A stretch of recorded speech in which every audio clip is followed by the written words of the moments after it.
And here's your John Coltrane lick for the day. It's the easiest one of all time. 2-5-1.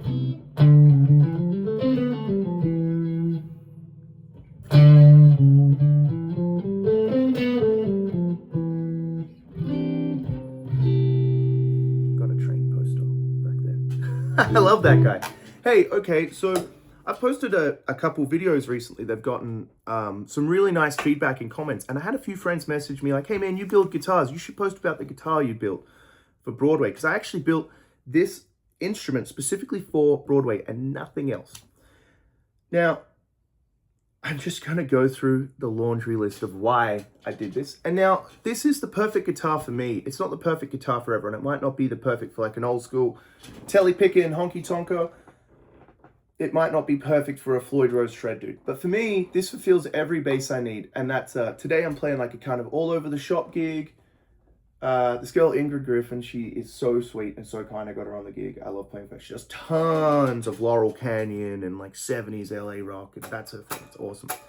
Tomorrow morning, I play Tootsie's Roof. Then 6 to 10, I'm at Layla's, which is just country and all over the shop gig. And then I'm late. I'm with the boys, Nathan Wilson. And that's just like 4 old friends getting together and playing. And we play like, we'll take requests we've never heard because we just don't care, and like we're just practicing and getting better as a crew. It's really fun, right? Also, I'm playing a Bud Wilson in the morning, but they're not related and they don't know each other and they're polar opposites as people. All right, so this guitar weighs 5 pounds. Literally nothing. It's amazing. It's made of Polonia. I got the Polonia body from Musicraft and it weighed 1 pound, 13 ounces. Now you can see it's a really good, like, my lighting isn't very good. It's a really nice Sherwood green. That was mixed and painted by my friend Weston Stewart, who plays in Muscadine Bloodline. And it's just like, he just embodies what a brilliant guitar player is. He's just a great dude, right? Just a phenomenal dude. I'm gonna write myself a note to send him a message today. I saw him last night. I went to the Pino Palladino Blake Mills concert. And initially we were in the same row, the seats between us were empty, but then like they filled up and I was like, oh, I want to sit next to Weston. Oh. Anyway, great guy, love him to bits. I went with my friend Stephen Kovac of Cliffs, and man, what a concert. I'll diverge and say this. If you get to see Blake Mills at Pino Palladino, your life will change. Truly changed a lot for me. Felt like I was 22 living in Boston again, going to New York every weekend to watch like Adam Rogers or Oz Norway or one of those level cats, you know. Anyway, this body weighs 5 pounds. When you do 12 hours and then 8 hours, which I'm doing tomorrow, the next day and the next day, this saves everything. Those extra 2 pounds change everything. I use a Lackato strap. It's just like one of those lightweight foam guitar straps. But I like Franklin strap, and those guys have supported me since day one. So I'm trying to convince them to make me a little lightweight Broadway strap. Perhaps we could work on.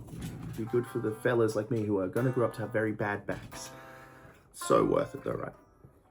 Now, the neck is roasted maple, so it doesn't shift that much with a rosewood board. It says fucking Rucaster. Poorly made in Tennessee, and the little thing over here, instead of contour body or contour design or whatever, says genuine replica, which is a line from the show Red Dwarf, which I understand. He has a guitar and he goes, don't touch that, it's a genuine replica. I always got a kick out of that. So let's talk about the pickups, switching system. This is what I call a simplified Dan. It's a Dan half, like a Tyler guitar, without the Demeter boost. So with all these 3 down, this is just a regular strap, like, you know? So, if I press my E, put this in the middle, I've split it.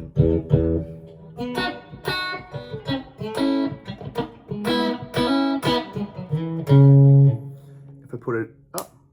It's parallel. Now, parallel to me sounds like a split without the noise.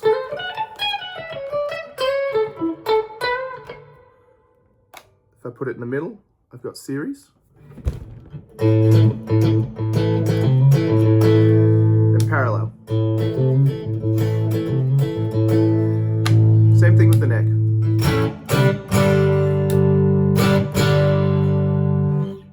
Another thing I can do is positions 1, 2, 3.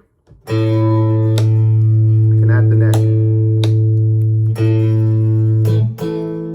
which I think sounds best doing the Den Huff thing, like here. Next, I'll tell you what the pickups are. This is an Andy Timmons AT1 by Damasio bridge. This is a cruiser neck, cruiser middle, and a cruiser neck, so it's silent. I've got a Vega trem.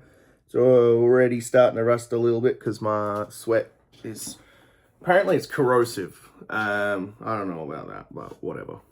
I used 2 original Floyd Rose springs from like late 70s, early 80s. Sean Payton put them in there. It's a very kind gift. He says they sound better, and I'm not no magic man, but they sound pretty good to me. I went with gold hardware because I've never had a gold hardware guitar. I think gold's kind of cool, personally. Gold peg heads, you know. I've got a sticker my wife put there. It's my name, Cam. Though everyone calls me Roo, but it's from like a Squishmallow sticker book. She loves those things. Anyway, you can see she's got her whole coloring set up in the background. I'll post a link. She does a coloring book. It's really sick. She came one day. She's like, hey, I made a book. And I was like, dude, sick. So look, this is to me the ultimate Broadway guitar because it's silent, it's lightweight, but I can fulfill every role I need. Tomorrow morning, I'll play everything from, I'll get the right tone.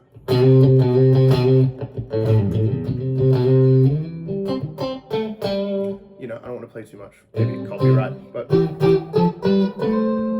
And then I'll play, you know, I'm on the John Mayer plugin, so I don't know if it's going to get heavy, but I do like to think that maybe Wes Borland would play this guitar with just tons of spring reverb going. That'd be sick. Some things I do to the neck. I finish and I carve and finish these necks myself. They have a 1/11/16 nut width, 6150 frets. I have a very minimal taper on my profile. I actually like having no taper at all. You know, 0.88 to 0.9 or so. I build these guitars. Tyler Tomlinson of Morgan Wallen, he was the last one to get one. I'm currently building one for Chris Benson. And I can hear my wife coming home. She's probably going to be, what are you doing? So I think this is, hi, I'm just filming a video. Oh.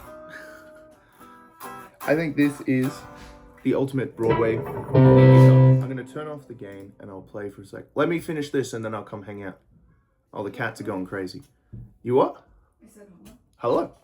Hello. Hi, Cheddar. Sorry about that. So, I'm going to leave that in. I think that's cute. I love my wife to bits. Absolutely love it. To the best. So, look. This to me is the ultimate Broadway gigging guitar. You're going to see a lot of videos of me posted playing this. Usually I live on, for rhythm guitar, I usually live on position 2, you know. People think it's a funk thing, but I actually think...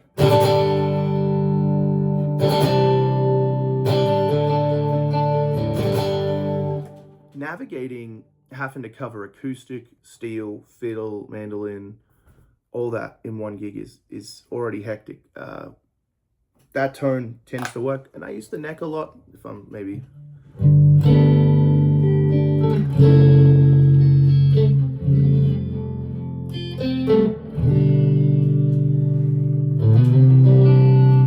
doing stuff. It's all contextual. The point is, I built a guitar that can be used as a hardtail. There's a tremolo that's known to be a... I can use it as a Strat. I can use it as my kind of Les Paul-y thing. It's silent. It weighs nothing. And it feels really good. I just wanted to talk about this because I'm so proud. Anyway, I'm going to cap this here. I'm going to go hang out with my missus. So, excuse me. I'm going to go eat brekkie, I think. I'll go for a walk. It's really warm today. All right. Cheers.